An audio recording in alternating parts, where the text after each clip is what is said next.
Time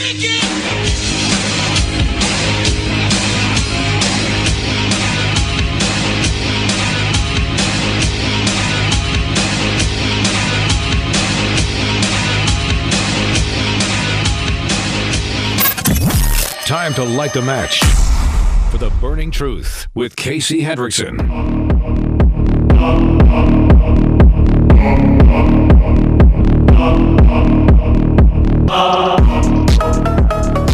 And good afternoon. Thank you for tuning in to The Burning Truth. I am your host, Casey Hendrickson.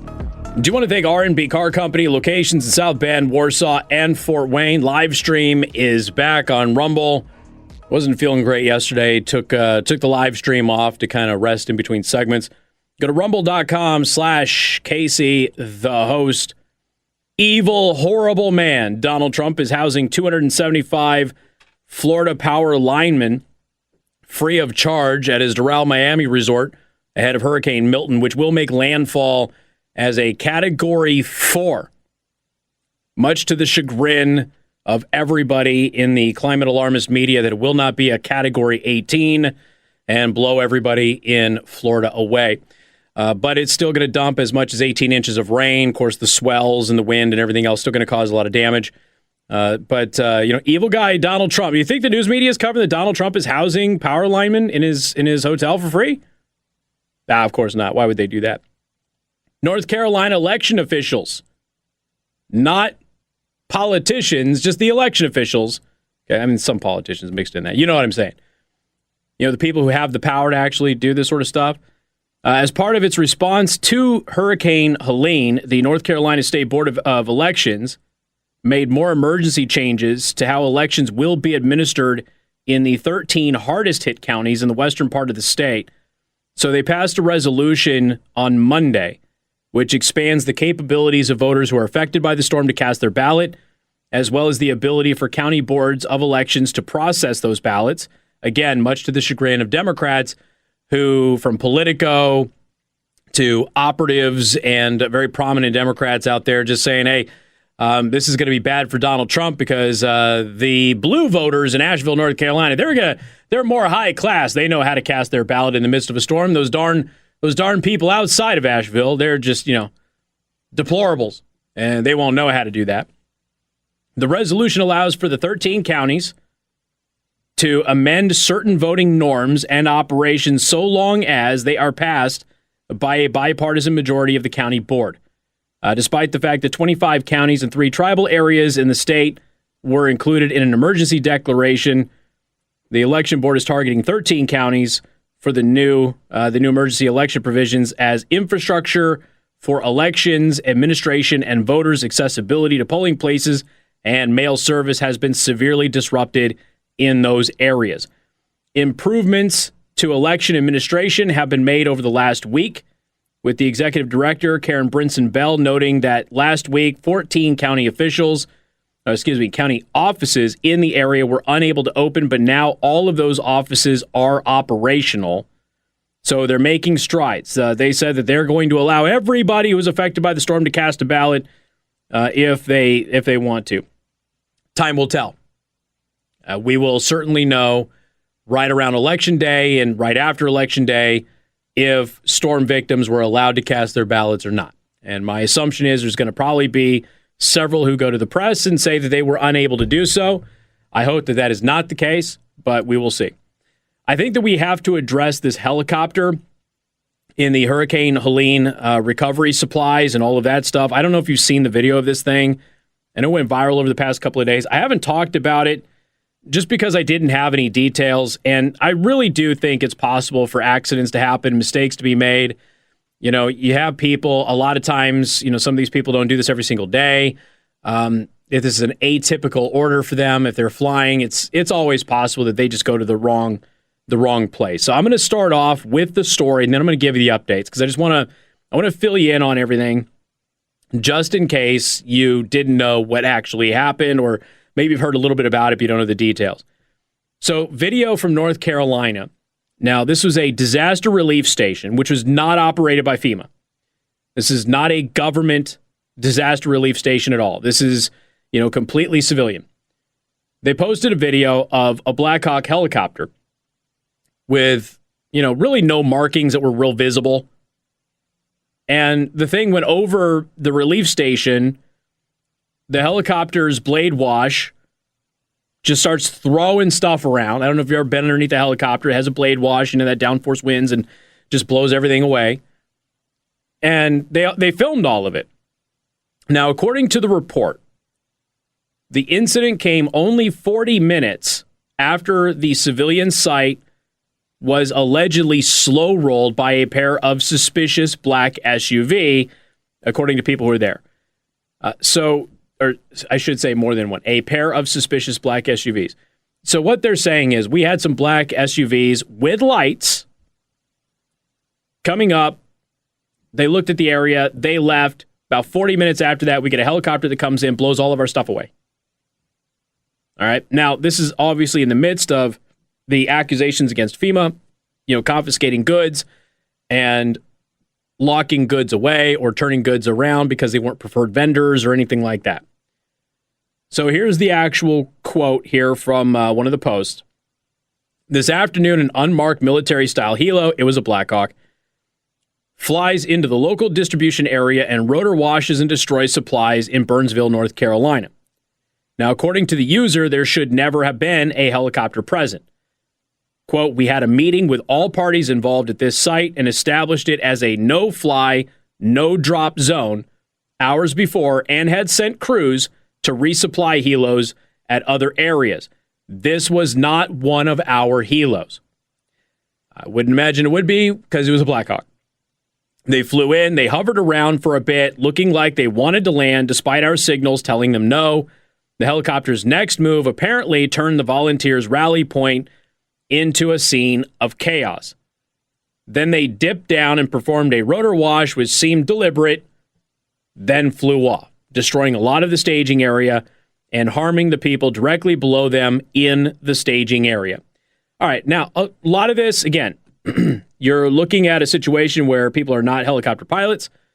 They don't know how a helicopter works. They may not have an understanding of how you fly one of these things or anything else, okay? So they could be filling in the blanks. And filling in the blanks are not facts. It's an assumption. It's important that you understand that, and I think it's important that everybody else understands that. A lot of people in the so-called media don't understand that. They fill in their own opinion as if it were fact when they don't have the data, and they just pass it off as if it were somehow true, even though there's no evidence that it's actually true. Ask me how I know. So this parking lot that turned into a staging area that's now been completely upended by this helicopter's wash, this now leads to people being like, hey, was this intentional? This is a civilian staging area.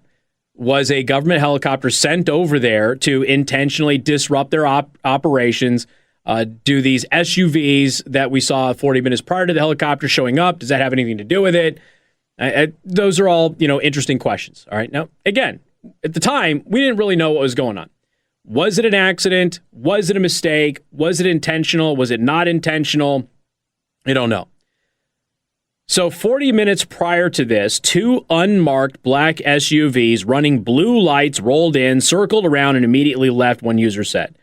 They were not local law enforcement and not anybody that we have been affiliated with.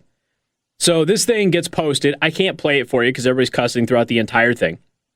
They post it. If you're a pilot, I would be interested in having you hop on to Rumble and letting us know your opinions about the behavior of the pilot, because I think it would be valuable to have somebody actually flies helicopters to kind of explain what they're actually seeing. All right. Amateur observers noted that several marked helicopters were in the area of the Burnsville parking lot, including one owned and operated by the Connecticut National Guard. Others doubted the incomplete data that showed no helicopter directly over the supply area. So they were fighting with each other over a back and forth on this, okay? Fury 187 was the designation that many people assigned to this particular helicopter. Fury 187. All right. Now, again, the rumor that was floating around was that this was a Connecticut National Guard helicopter in North Carolina. Now, Indiana and I don't know if Michigan has, but Indiana has sent National Guardsmen over to help with hurricane relief, and 400 or 500, I believe. So, it's not unheard of that you'd have people from Connecticut there. I don't know if anybody from Connecticut is there. I don't know if they brought any of their helos with them. I'm not sure. I'm just letting you know what the banter was online. Okay, I don't know the whole air traffic control thing. And that's like a dedicated hobby that people have, and they can look at the flight traffic and see exactly who is in the area or not. A lot of people disputed that. Fury 187. Some people said that was what did it. It was an accident. Other people said, well, I tracked Fury 187 and never crossed the parking lot, so this doesn't make any sense. There's also never any hovering. The thing just flew right through. So that debate was happening and raging online as well. We have confirmation of who the helicopter belongs to and what actually happened according to the official story. So I'm going to go over that with everybody here in the next segment. I just want to get this kind of just done and out of the way. You can choose which path you take that information in your own mind, but I want to give you what's actually being admitted to publicly now, because over the past couple of days, we just haven't had any idea what this was or why it happened, or there was no explanation at all. And we might as well at least dive into what the official explanation is and see if it's believable. You got more coming up. Again, rumble.com/Casey the host. You're listening to The Burning Truth.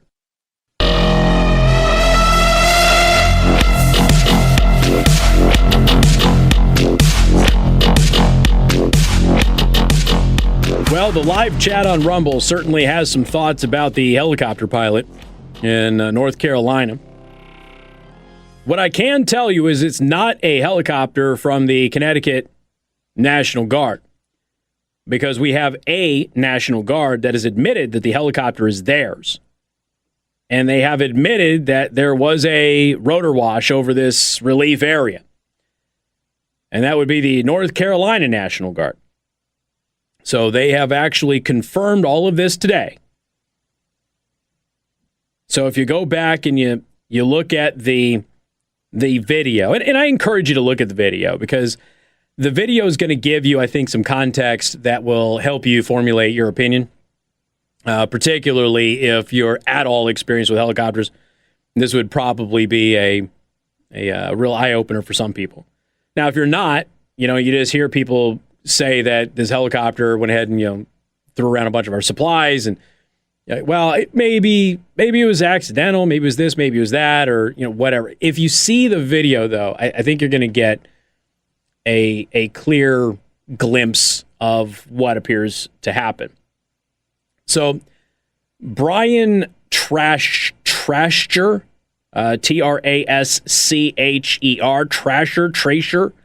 is the vice president and PIO of the United Cajun Navy. So he confirmed Sunday that the rotor washing event at one of their Hurricane Helene relief stations in North Carolina, by what he surmised was a Black Hawk helicopter, UH-60. That's what it looks like. I don't know what variant. Not that versed in the new variants they have out there, that thing. But so he says, on the evening of Sunday, October 6th, the helicopter rotor washed a POD center where the United Cajun Navy was distributing supplies and giving relief to the people impacted by Hurricane Helene.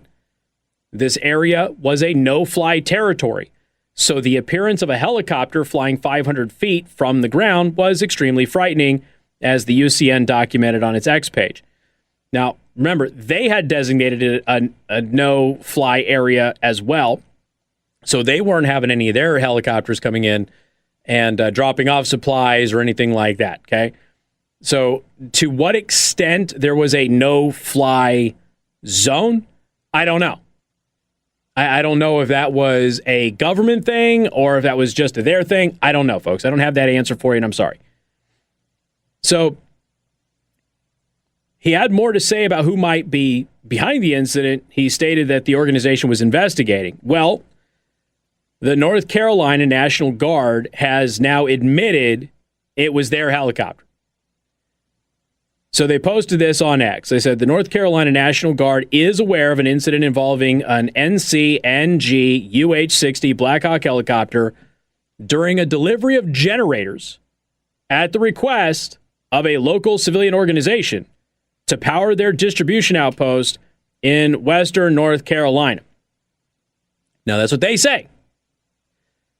They continued, while attempting to land, rotor wash caused items to blow away from the local distribution set that was set up by a group of civilians in the area. The crew immediately identified the situation, aborted the landing for safety reasons, and departed the area.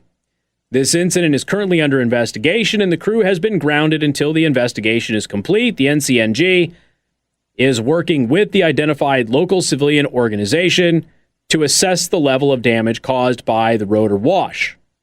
Okay. Now,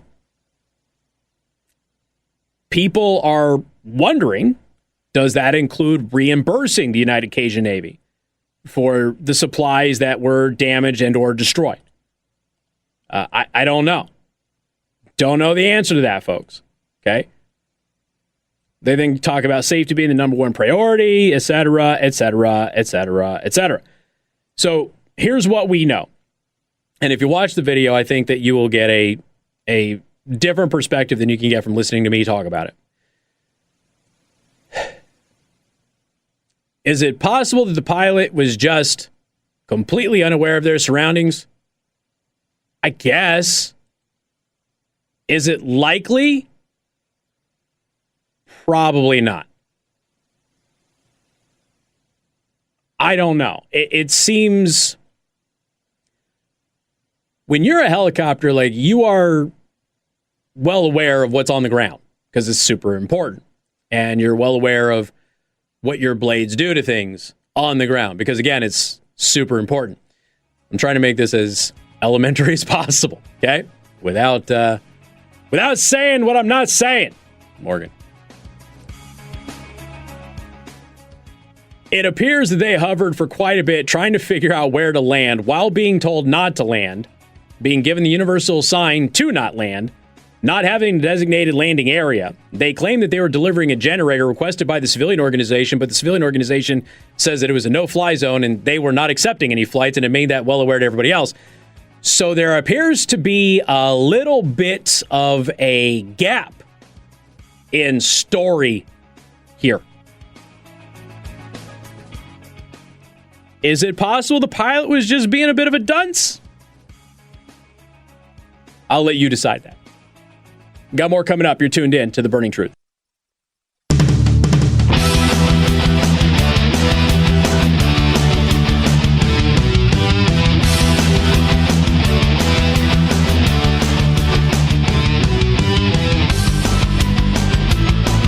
The Burning Truth with Casey Hendrickson.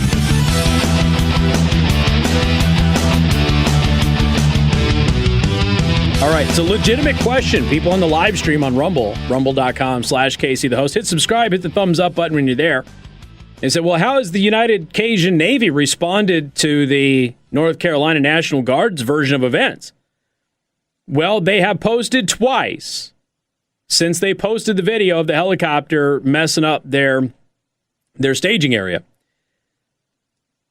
5 hours ago, they posted maybe tweaked with a gif of Chris Rock saying slow down. 1 hour ago, shots fired with a gif from the Beverly Hills Cop movie where they dive behind a wall as they're being shot. You know what that, Morgan, you know what that seems like to me? That seems like the United Cajun Navy is not accepting the North Carolina National Guard's explanation of what happened with the National Guard's helo. And that they are so angry and upset, but busy helping people, that they will get to it later. That's kind of what it seems like to me. I mean, if your first response to the National Guard this morning is maybe tweaked.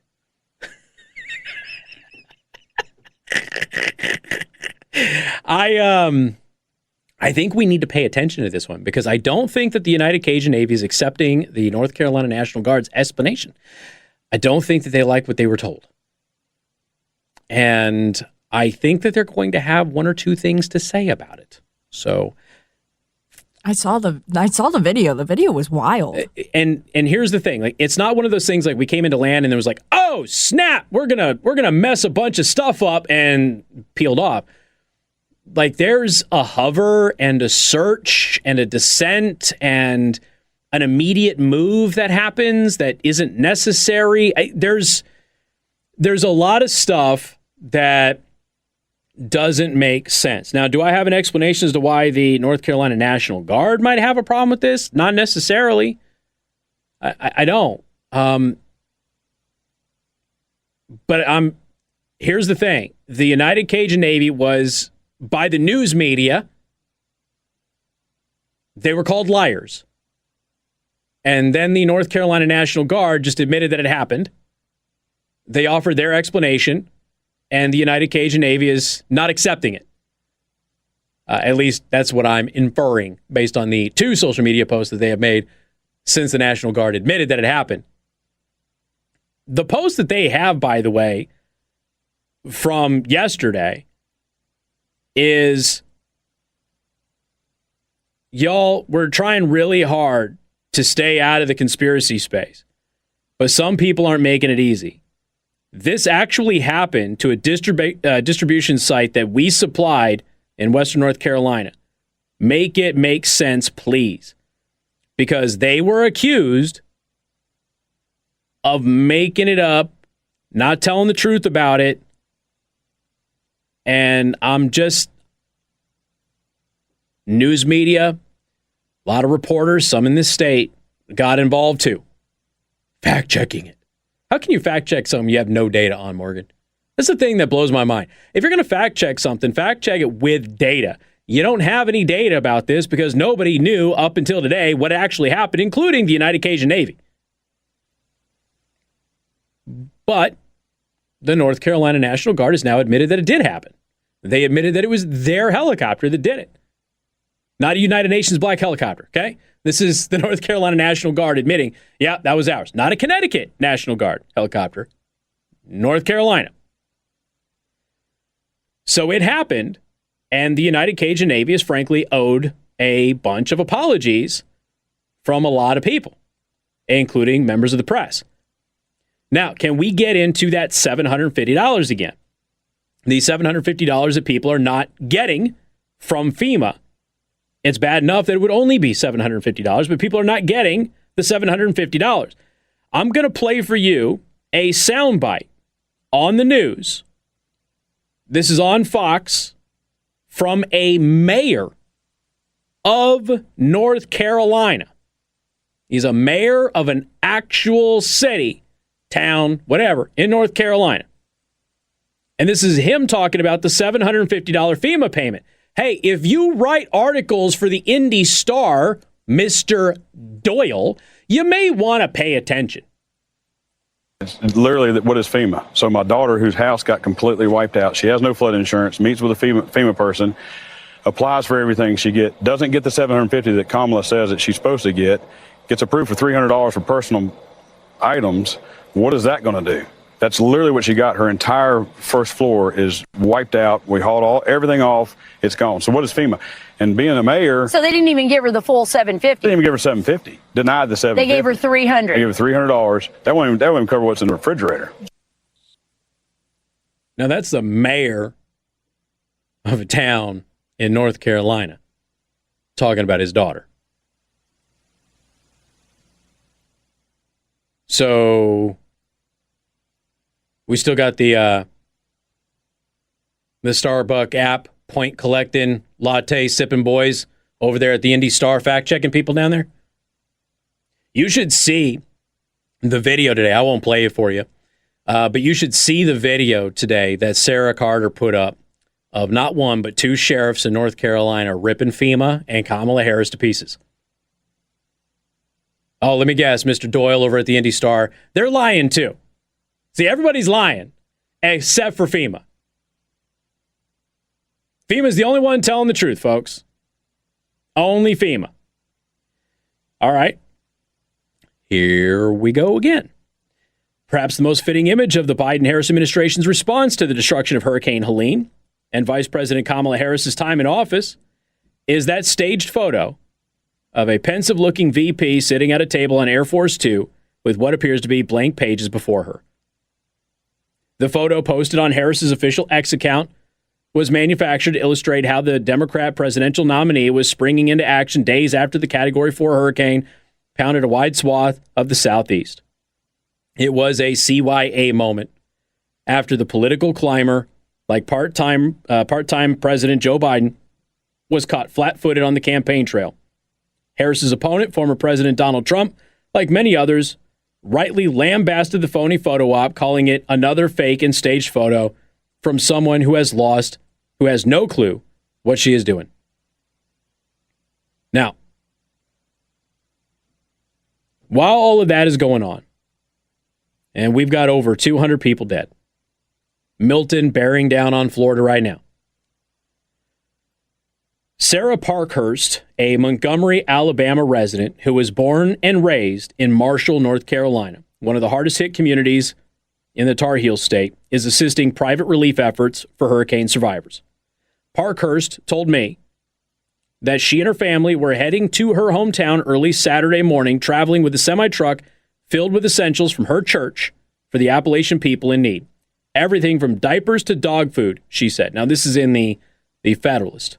Obviously, she didn't talk to me. Her mother, who leads a nonprofit healthcare clinic in the area, had been begging FEMA for oxygen tanks for days. A supply finally arrived late on Sunday. It took FEMA 9 days to get my mom oxygen. A FEMA truck driver randomly called and said, "I've got your oxygen." It was not really coordinated. Churches and other private organizations continue to fill immediate needs, and sources say that there still are lots of assistance gaps that the state and federal government haven't covered. Matt McSwain, the co-founder of Operation Hilo, based out of Hickory Regional Airport in western North Carolina, has been deploying helicopters into remote locations. He told CNN on Sunday that when Operation Hilo launched following the heavy rains and floods, there was no military presence, there was no military help, there was no FEMA. There was nothing. So, Mr. Doyle over at the Indianapolis Star, are these two people liars too? As of Sunday, more than a week later, there was still no FEMA, still no military, still no nothing. We're begging. This is day 9 now, he said.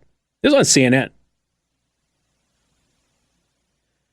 Joe Biden and his do-nothing vice president have growled at criticism the administration isn't doing enough. On Tuesday, FEMA claimed the federal assistance for Hurricane Helene survivors had surpassed $286 million, with an additional $180 million in mission assignments to federal partners. The agency issued a press release claiming that nearly 7,000 personnel from across the federal workforce are assisting hurricane victims. FEMA says that it had shipped more than 16.2 million meals, more than 13.9 million liters of water, 210 generators, and more than 505,000 tarps to the region, according to the press release. Okay, now, I would like to point out, while FEMA's been saying that for how many days now, Morgan, we have had people on the ground that we played audio from that are saying, oh, FEMA's here. They're in the hotel rooms, occupying the hotel rooms that victims can't go in, but they're not distributing any supplies. But they're here. The supplies are under lock and key. Caroline Miklosevic said FEMA has been slow to assist in eastern Tennessee, where Helene's heavy rains forced the swollen Nolichucky and Pigeon Rivers, sorry if I butchered all of that, and their tributaries to surge over their banks and wash out communities in Greene and Cobb counties. Now, she lives in Morristown, Tennessee, about 25 miles west of Cobb County. She's been working with a group of volunteers delivering much-needed basics to the storm-ravaged communities. Quote, I have not seen FEMA staff in a lunch line or FEMA doing any cleanup, she said. Well, what is today, Morgan? What is today? What's the day? Morgan says it's Wednesday. This was yesterday afternoon. Hey, Mr. Doyle from the Indy Star. By the way, everybody in my audience on social media right now, Tag Doyle from the Indy Star on this. Just tag him. So yesterday afternoon, no FEMA at all anywhere in this area of Tennessee? Huh. She goes on to say that's what these people need the most, boots on the ground help. She also said that FEMA agents have been going door to door to ask if residents have applied for the $750 relief funding through the agency's Serious Needs Assistance Program. As you might imagine, Eastern Tennessee and Western North Carolina residents without homes, power, and phone and internet connection to the outside world are a bit perplexed by that question. How would they apply for Morgan? How would they apply for that if they don't have any, ability to communicate? Folks, I'm asking questions. She says the confusion has been, how are we supposed to register? We don't have the internet. Oh, there's more. There's tons more. But the news media sits in their air-conditioned offices, nice and dry, racking up their Starbucks points for their commemorative mug with their pumpkin spice latte and their pinky in the air. Oh, they love writing their little 1,000-word articles, fact-checking people without any actual facts, though. More coming up. You're listening to The Burning Truth.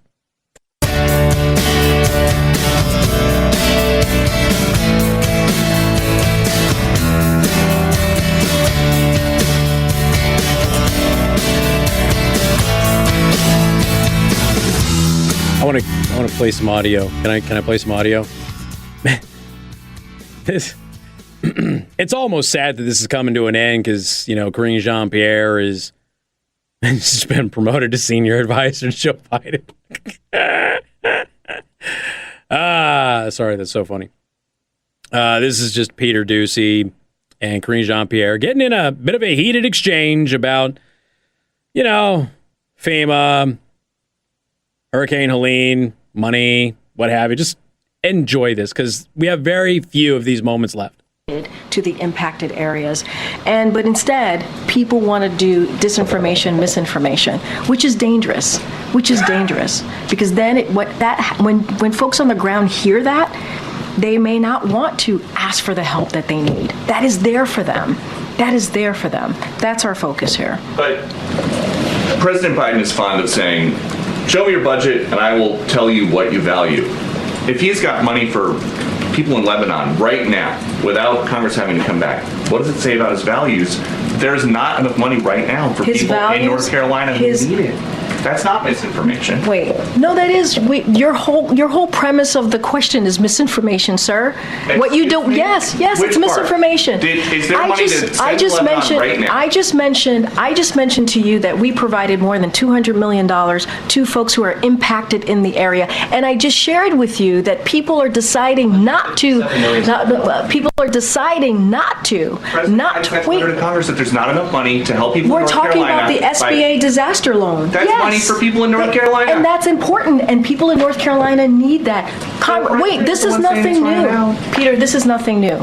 Congress comes together, they provide money, millions of dollars, for disaster relief. We're asking them to do the job that they have been doing for some time. From a letter that President Biden sent to Johnson, McConnell, Schumer, and Jeffries. The president's letter is not misinformation. Would you agree?